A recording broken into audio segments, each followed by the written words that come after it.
Viewers, welcome to GPA's ISPAT sponsored ASATV talk show Promising Bangladesh. This is mostly centered on and around investment, development, tourism, capital market, money market, globalization, diplomacy and diplomatic relations, and so on. Bangladesh merged from LDC to lower middle income country is now a reality from different perspectives. Perspectives from global perspective, geopolitics perspective, and its importance knows no bound. Today we have invited as our guest His Excellency Haji Haris bin Usman, High Commissioner of Brunei Darussalam to Bangladesh. Well, Mr. Haris, how are you? Alhamdulillah, I'm good. You have been here for about 3 years and you have been extended because both the countries are very happy with you. It is a sign. How do you understand the overall scenario of Bangladesh from your perspective? Well, first of all, thank you for having me. To answer your question, I think there needs to be more than just living here for 3 years to fully or deeply understand Bangladesh. But anyway, let me talk about Bangladesh as a country generally and the people first. Generally, as a country, if you talk about system of government, the population, the 8 divisions, the 64 districts, sub-districts, and Rohingya refugees, yes, I do acknowledge and understand that. And if you talk about people, I know people here in Bangladesh, they are hardworking, kind-hearted, generous, and hospitable. Bangladesh hospitality, I would say, is so phenomenal. For example, once you know and become friends, the people here will invite you to their house for dinner, for lunch, or for breakfast. When they visit your place or your office, they will bring you flowers and souvenirs. And they will send you cakes, fruits at particular occasions or events. On a bigger picture, if you observe other elements like politics, economy, socio-cultural, technology, environment, legal system, education, religion, health, and so forth, I think people benefit from all of them. Of course, some people might still need to get it or still be left behind. But Bangladesh has attained remarkable achievements in the past decade, especially in socio-economic terms. The indicators and reasons are obvious. For example, the life expectancy of the people of Bangladesh has increased, and maternal and child mortality rate have decreased. In 2019, your GDP was around 8.1%. Your GDP per capita has also increased. Your poverty level has gone down. And the most significant achievement is that you will be lifted from least developed country to a developing nation in 2026. And you have also done well in other sectors, like obviously garment industry, ICT, human resources, fishery, livestock, agriculture sectors and others. Therefore, I think Bangladesh has opportunities and potential to achieve more in the future. But Bangladesh has to cope with challenges ahead, especially the impact of the prolonged Russia-Ukraine war, climate change, and the emergence of geopolitical issues. These challenges need to be addressed, but these all need support and right approach from all the people. Personally, there is a question to you. How many industrial projects you have visited so far? Because you have been here for a long time, and definitely you have rapport with many big organizations. Have you visited any big establishment here in Bangladesh? Yes, I did. For example, we with other ASEAN members, our colleagues here from ASEAN visited Bexenco. Okay. And I also visited a few other companies, Yes, we'll now have a short break, please. Viewers, there is a short break and we'll come to you again.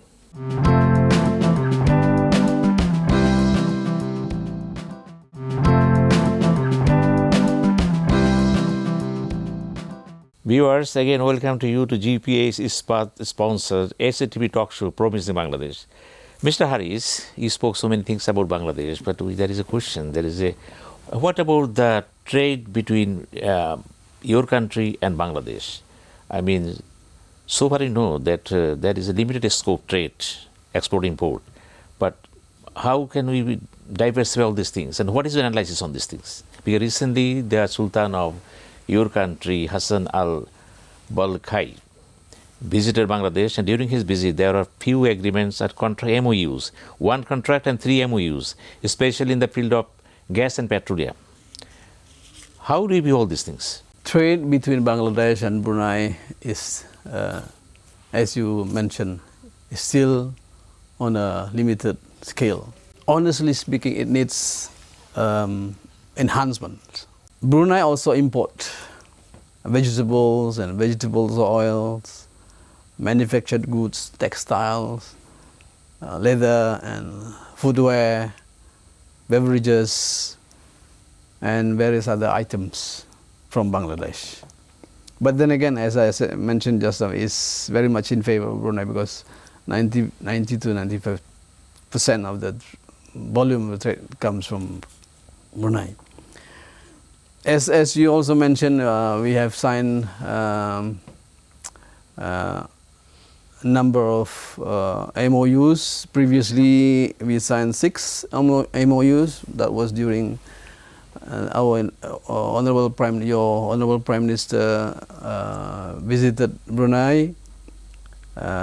Recently, during His Majesty's state visit, we renewed and signed MOU regarding the supply of gas and signed 1 agreement on air services, a traffic agreement, and also 1 MOU on recruitment of Bangladeshi workers. So overall, we have signed 8 MOUs and 1 agreement so far. So I think with this development, we hope for more opportunities to collaborate and cooperate to strengthen our bilateral relationship and scale up our trade volume. The fact is that both countries have opportunities to explore other areas of trade and investment, as both countries welcome foreign direct investment. For example, in halal trade, tourism, agriculture, fishery, livestock, and other types of investment or assets.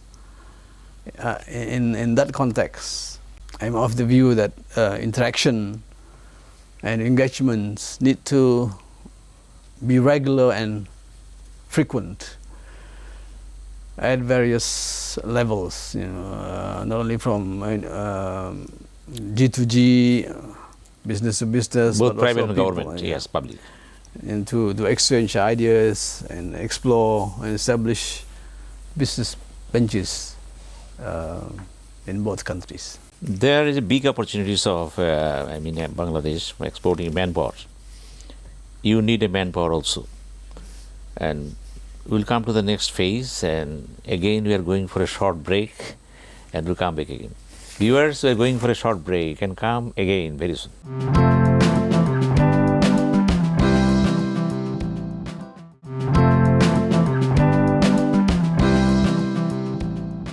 Viewers, welcome to GPH Ispat sponsor SATV Talk Show Promising Bangladesh.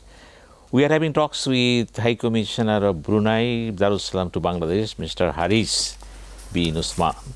And he is very kind to express his opinion on so many things. And I am very much encouraged to having talks with you. And my next asking to you, you know very well that we are facing a lot of problems in Bangladesh, especially in the field of Rohingyas, because it's a migration, big problem. And we are doing so many things for them. But it is now it is a problem. It is the Prime Minister of Bangladesh, Sheikh Hasina, reiterated again and again that they have become now a problem for us. How can you view all these things? Because the Rohingya issue, as a diplomat, what is your experience? You have been here for a long time. Many countries, including Brunei, feel, acknowledge, and understand what Bangladesh has been going through for the last few years since the influx of the Rohingya refugees to Bangladesh. Even most countries, they want their safe, voluntary and dignified return to Myanmar. It's a Myanmar internal issue, and it may be a bilateral issue if you consider, for example, Bangladesh-Myanmar relations. It also a regional issue. As you also may know, Myanmar is a member of ASEAN, and it has become an issue of ASEAN as well. I guess it is also an issue for the South Asian region. If you consider, the impact of this refugee issue, and it has also become one of the issues of the United Nations. So it is a multilateral problems. So for Brunei, as regards our foreign policy, we have guiding principles, which, among others, include, just to give you an example, our guiding principles, among others, we embrace mutual respect for sovereignty, independence, national identity and territorial integrity of all nations, recognizing the equality of all nations, adhering to the principles of non-interference in the internal affairs of other countries, advocating peaceful settlement of any disputes. However, as members of ASEAN, we respect, we embody ASEAN's centrality. ASEAN has come up with a collective decision on 5 points consensus. On the one hand, ASEAN is committed to assisting Myanmar in finding a peaceful and durable solution to the crisis, and on the other, Myanmar has to comply with its commitments to ASEAN leaders. Recently, during the ASEAN summit in Cambodia, ASEAN leaders decided to call the United Nations and our external partners, our ASEAN external partners, to support ASEAN in its efforts to implement the 5-point consensus. So the ASEAN also consider other approaches that could help the implementation of the 5-point consensus. Thank you very much for the free and fair discussion, because you discuss so many things on the issue, and we are very happy to learn so many things from you, especially your stand on the Myanmar issues and bilateral relations between Bangladesh and Brunei. And we hope to go for a long way in the coming days. And thank you very much to allot your time for us. Thank you. Thank you. Viewers, this is the time to go. We will come to you again after a few days with a new guest. Thank you.